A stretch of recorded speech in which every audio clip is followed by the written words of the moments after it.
Hey guys, welcome back to Tech Rants. This is Q, and today we're going to be talking about unlocked phones versus carrier based phones. Which ones may be the best for you? Let's get started. Okay, guys, so when choosing a cell phone provider, choosing a cell phone carrier and an actual device itself, you have a lot to consider. You got to choose which carrier you want to go to.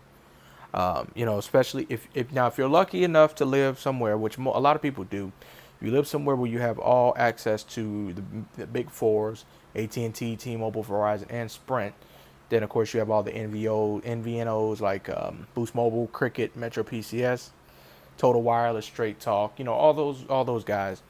You have options. So you're sitting there trying to figure out, okay, what do I need? Do I want unlocked? Because there's a lot of unlocked phones out here, and we'll get into that there in a second. So, do you want unlocked, or do you want a carrier-based phone? Well, let's go ahead and kind of jump into basically the benefits, the pros and cons of each. And just kind of figure out, basically what might be best for you. So, let's go over a carrier-based phone, which is what most people are going to do. So, now with Verizon and with most carriers, you're going to get a discount. Mainly, they're going to try to probably offer you something to switch. So let's look at the major four first, and then we'll go into like the NVNO. So let's look at Verizon, AT&T, T-Mobile, and Sprint. So when people usually go for postpaid, let's talk about postpaid here. When you go for postpaid, usually they offer you some type of deal, like half off of the latest flagship, or they might have like a budget to mid-tier device that they're offering for free. So you're gonna get one of those, and yeah, you're gonna pay a pretty penny. But yes, you do get you can get like carrier insurance. So if something happens to the phone, you won't have to pay full price to replace it. You just pay like a deductible, which is usually no more than like $300. Which is pretty good. Especially if you have like $1,000 phone. The carrier, if something happens to the phone and it's carrier based, the carrier, they have a better chance of knowing how to fix it versus if it's unlocked and you bought it from somewhere you don't know and they don't support it. There's going to be a lot of an issue. You're gonna have to contact the manufacturer and work something out with them.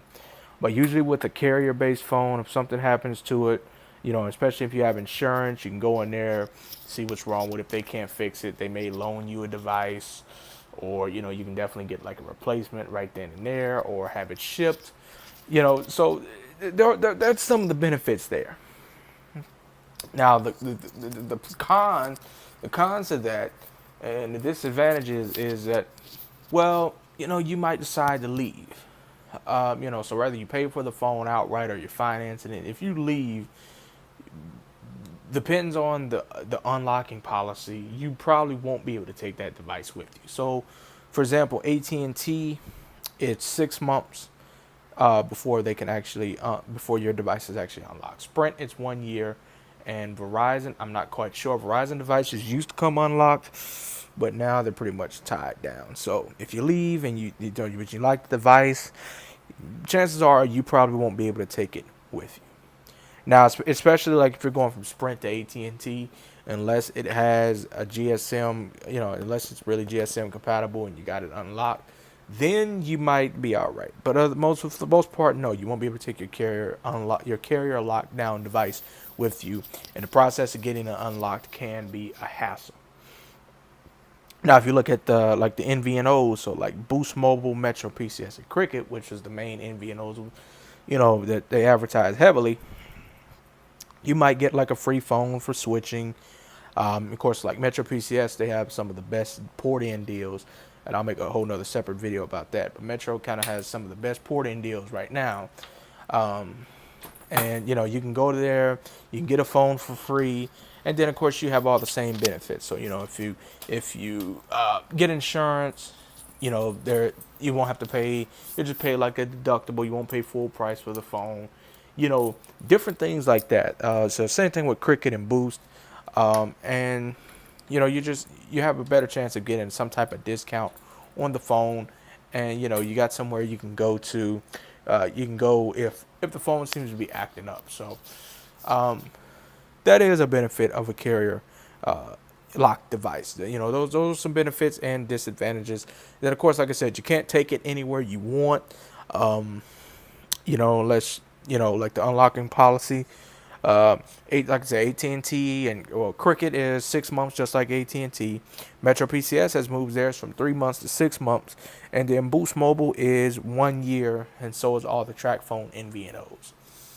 Now, as far as Boost Mobile and track phone, I've never known anybody to actually get a Boost Mobile or a track phone device unlocked fully successfully. So that's kind of different. But for the most part, with Cricket and Metro PCS, your device will be unlocked after that specified amount of time.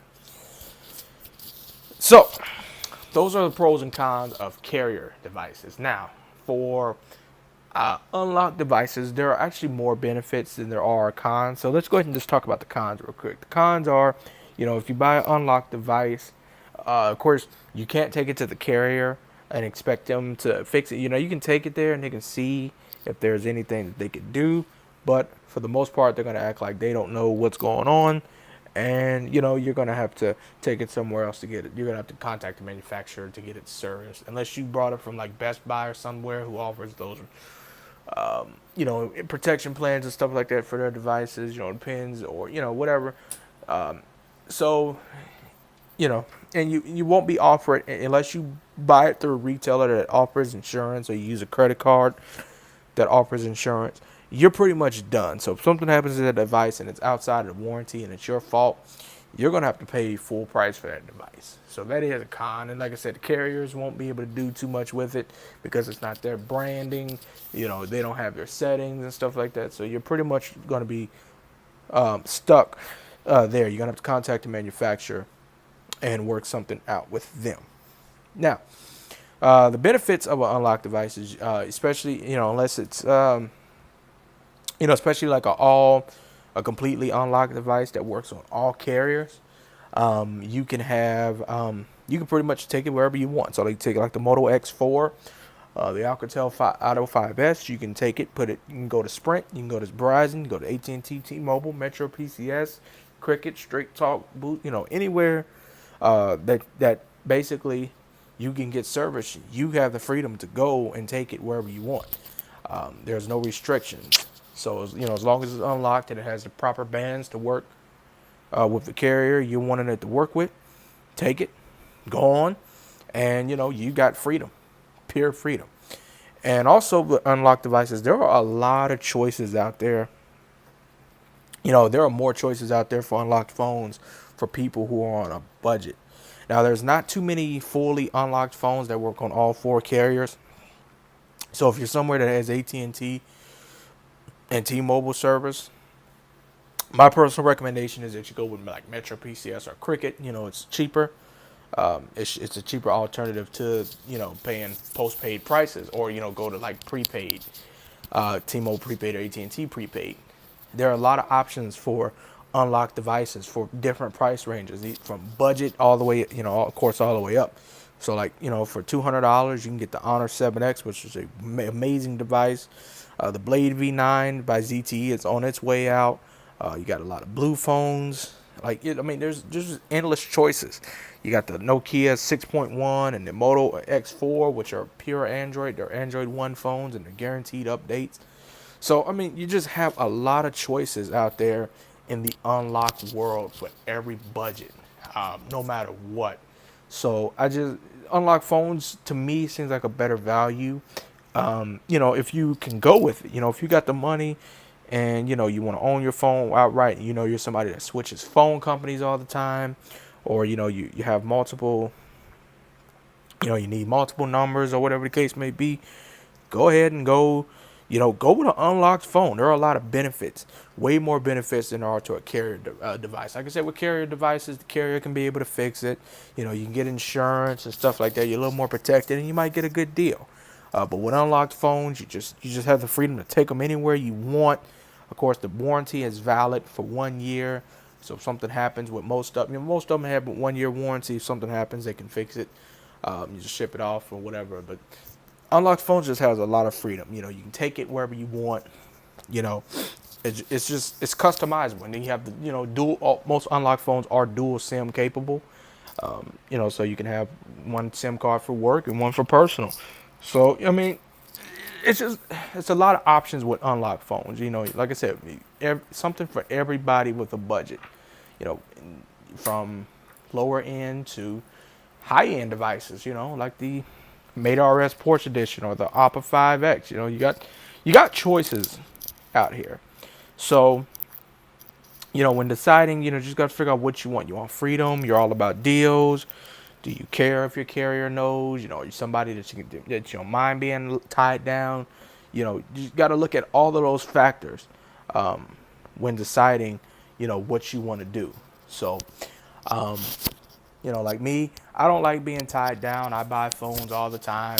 I switch all the time. You know, so I would go unlocked. Now that I've got a GSM carrier, I'm probably going to stick with unlocked. I'm not going to say I won't buy a carrier branded phone, but for the most part now I'm unlocked. So that's just my personal opinion, guys. But yeah, to just consider all the pros and the cons that I've named here and figure out which one is best for you. So if this was helpful, informative in any way, please leave a like on the video, comment down below. Got any questions, comments, or concern, most definitely subscribe if you haven't already. And this has been Q from Tech Rants. I will catch you guys on the next one. Later.